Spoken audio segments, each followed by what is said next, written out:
Hello, today we from Group 4 will present about history of economic thought. Our issue is sales tax exemption on new vehicle purchase to revitalize demand. In April, only 141 vehicle sales were recorded compared to 49,935 in the same period last year due to the COVID-19 pandemic, as well as the implementation of movement control order. Our PM Tan Sri Muhyiddin Yassin, when announcing the National Economic Recovery Plan Penjana to offset the impact of COVID-19. One of the strategies of Penjana is tax exemption for local and import car will implement from 15 June 2020 until end of this year. As we know, original sales tax is 10% of the new vehicle. CDK model get 100 exemption tax from the government and CBU model 50% exemption that given by government. CKD is imported in part and assembly in local, and CBU is imported as fully finished unit. Thank you. Okay, thank you to Farah for the introduction. Next, I'll continue on the theory that explains the issue. So the theory that we all choose is the law of demand by Alfred Marshall.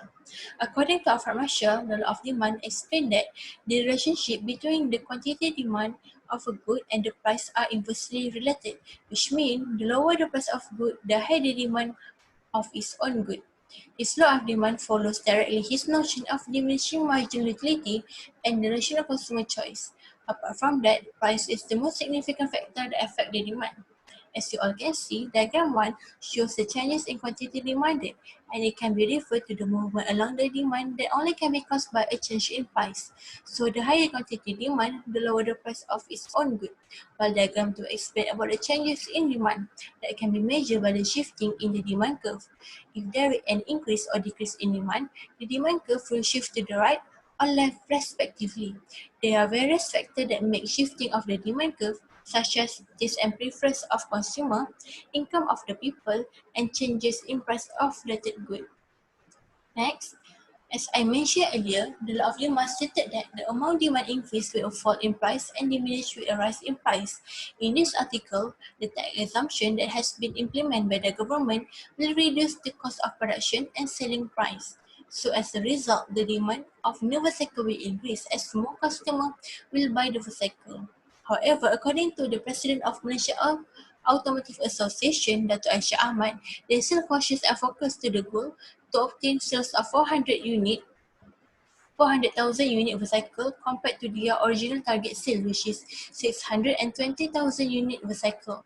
They also noticed that the trend of buying vehicle today has become a trend in society, especially for those who are employed. So this is related with the factor of changes in demand. Besides that, Alfred Marshall also explained about the consumer surplus and producer surplus. Consumer surplus is the difference between the potential price that a consumer is willing to pay and the actual price that a consumer is paying. Then Alfred Marshall used this concept to demonstrate the tax implication of commodity with elastic and non-elastic demand. While producer surplus, as you all can see, in April there is only 141 units of a cycle was sold compared to last year, which is 49,935 unit of a cycle was sold. But due to this COVID-19 pandemic, the automotive industry had faced a lot of producer surplus as there is a lot of cycle were unsold. Okay, next I will pass to Jamil for the next slide.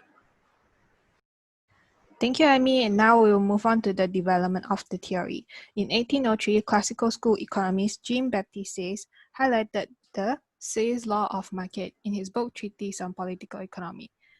In this theory, Say argued that supply creates its own demand. Even though the exact phrase did not appear in any of Say's writings, he reasoned that the demand of a product now actually depends on the ability to produce in the past, as it generates income to purchase. In short, production determines demand. For example, a businessman produces a product. If the good is sold, This will generate wages for his worker and profit for the businessman himself. Thus, the production will increase wealth and lead to demand for other goods.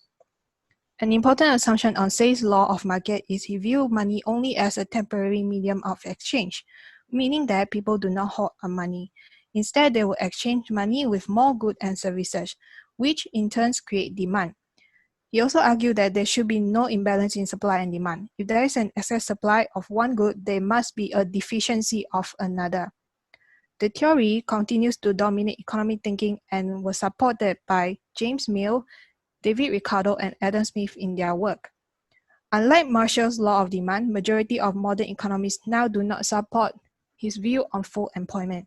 In Say's law of market, he assumed that the economy always tends to be in full employment.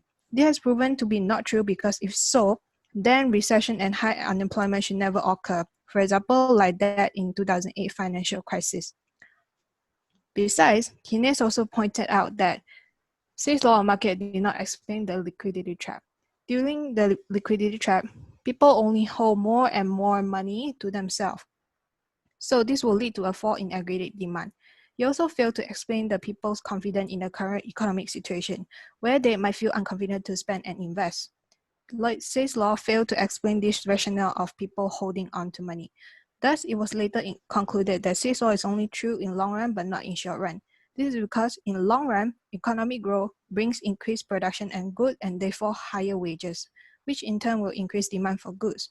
On the other hand, in the short run, there is no guarantee that people who have the ability to purchase will spend them on the existing output.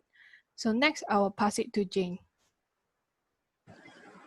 Now we talk about the development of the thought from different schools of thought. Let's focus on the marginalist school. We look at the dual marginal utility. Dual believe that there is an inverse relationship between the price of a product and the number of the products people want to buy. In his opinion, the demand curve is the marginal utility curve. For example, if the extra satisfaction produced by a product decrease, consumer will not buy additional units of the product unless the price decrease. And another one is the consumer surplus. Dupuy found the consumer surplus through the consumption curve. That is the difference between all the marginal utility and this price is the total consumer surplus. Later, Marshall went a step further to emphasize this finding, argue that the total utility of a good is the sum of the incremental marginal utility per unit. So the price a person pays for a good equals to what she or he willing to pay. Now we turn to look at the neoclassical and marginal classical different. First, we know the Marshall very familiar and the Dupuy. We can see that marginalists emphasize utility role of demand, but the neoclassical emphasize demand and supply. Neoclassical economists were largely marginalist, emphasize the marginal decision making and the price determination. On the other hand, the neoclassical school emphasizes the role of demand and supply in determining the market price of good, service, and resource, while the marginal school only emphasizes the unilateral rule of demand. And another one, the marginal school emphasizes perfect consumption, but the neoclassical school economics extend marginal analysis to other market structure except perfect consumption market, completely monopoly market, and duopoly monopoly. And another one, we look at the money. Other different is that early marginal list believes that person's degree of preserves determined the amount of money he was willing to pay all the amount of labor he was well too satisfied to achieve a goal. But Marshall proposed the measure intelligent unity in terms of money. Money measure utility at the margin, the point at which decisions are made. So this is my part. We move on to the next part. Thank you. Okay, next is last development of the theory related determine demand is Keynesian school.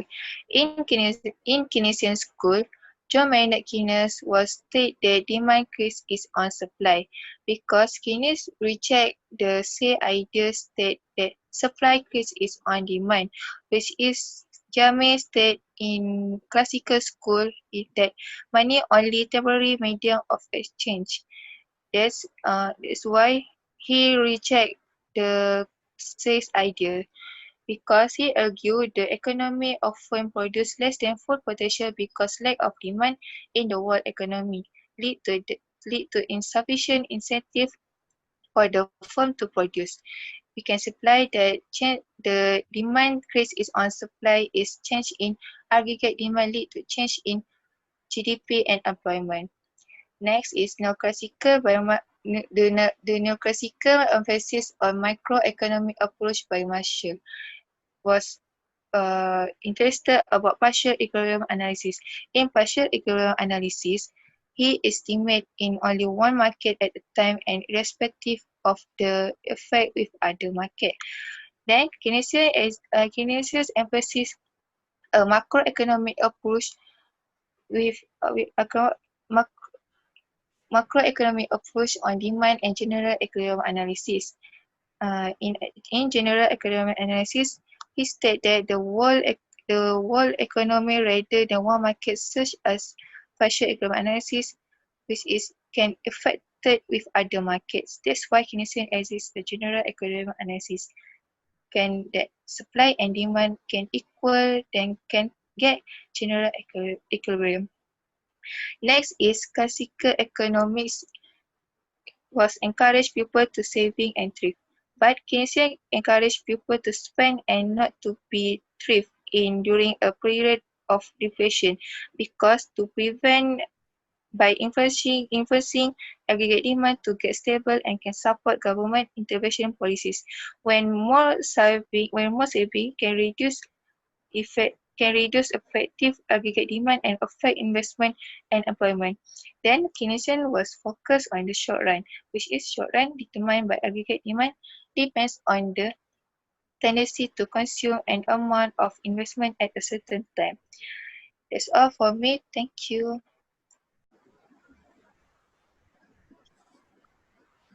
Okay, thank you for my great team members.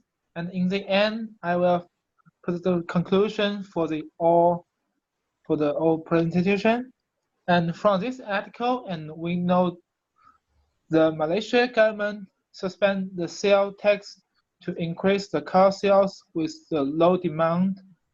And we come back to the early of the 20th century. We know the Marshall followed the marginal unity and the rotation consumer choice. The quantity of demand increase as price fall and the decrease as price rise.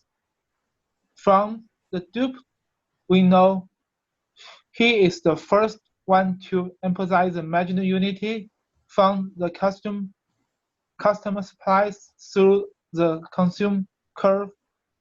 And we also know in classical school, the James say believe the supply create the demand, but in the other hand, the Keynesian school, the Keynes believe that the demand create its own supply.